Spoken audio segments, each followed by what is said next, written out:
So, hello guys, we'll be treating HTML entities and symbols today. So, un- unlike other HTML elements, these ones are not like too special for you to, cram your head.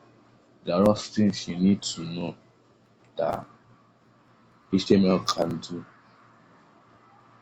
So, let's say these are symbols. You need to know that HTML can do this. That's what I was trying to say, but they are symbols. So I'll be using this to be showing us some examples because I don't have everything in my head. So if I want to get anyone, I can still come here and check or I can Google it. But it's not everything I have in my head. But although I have some in my fingertips I still use, I'll still be showing you them. I'll still be showing you them here. So what are HTML entities? So there are some characters, some reserved characters like let's say um who knows like okay, how can you saying who knows? There's all these characters, let's say the copyright symbol. So the copyright symbol, let me go and refresh. As you can see, this copyright symbol is one of it. So all these symbols, let's say all these symbols, some letters, there are many of them. I cannot count. There are HTML symbols and entities. So you cannot do this with normal HTML elements. You have to use these HTML entities. So as you can see, that's why they are unique. It's not all of them you can have in your mind, but this one I have it in my fingertips, so I know it. So they have like different examples.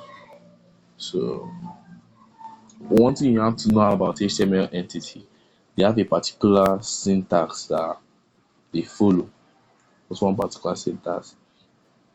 So the syntax is like you start with your and sign. You know this and sign or this sign that looks like number eight. The sign that looks like number eight, but not number eight. So it's called the and sign. So the main name for this and for this sign that looks like the and sign is called ampersand. You don't need to cram the name, but if you're a developer, you guys know the name. The name of that and sign is called ampersand. So when you have the ampersand, you have the entity name or let's say the entity number. It depends. Or if you are putting the entity number, you have to put hashtag for the entity number. So you have to put the entity name, then you now put semicolon. Semicolon is what starts with ampersand side and end with a semicolon. So as you can see in this my code here, I used copy. So this is the copyright symbol. So it's copy that is the name. You have the ampersand starting it and the semicolon ending it. Just as simple as that. Computer will know that that's an entity to implement it immediately. So we have some examples. I don't want to waste so much time here. We have some examples.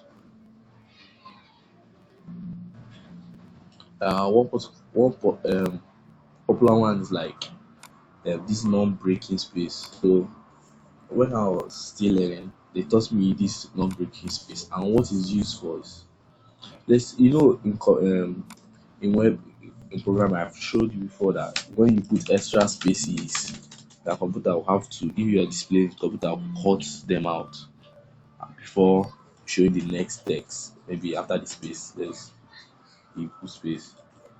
So before the JJC you will see something. So let's get refresh.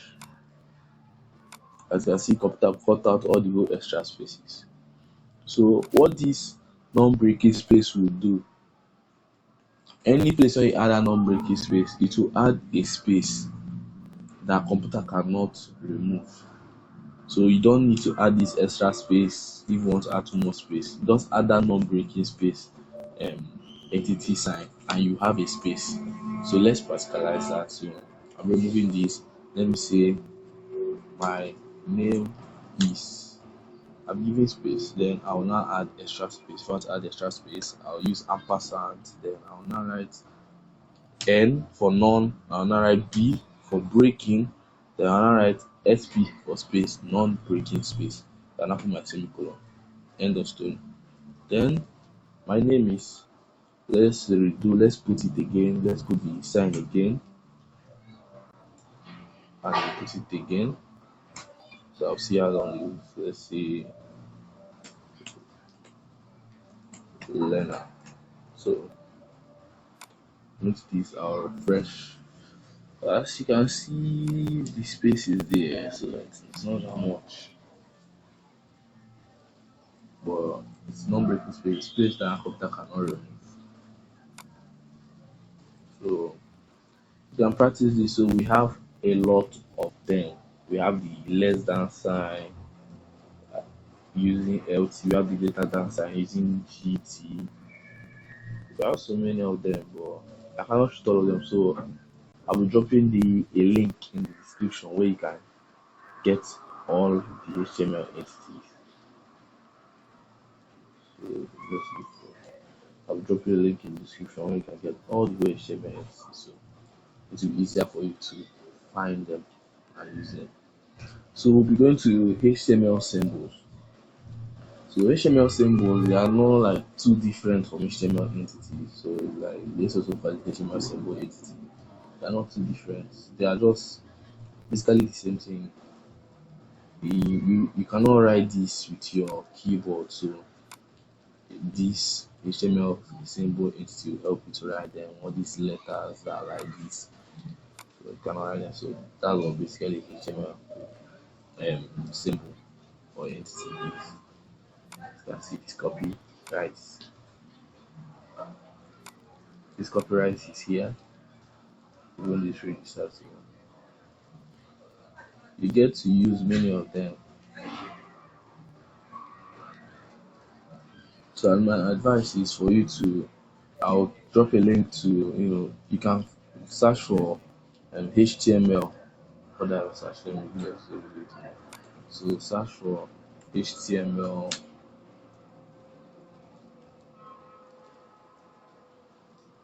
HTML entities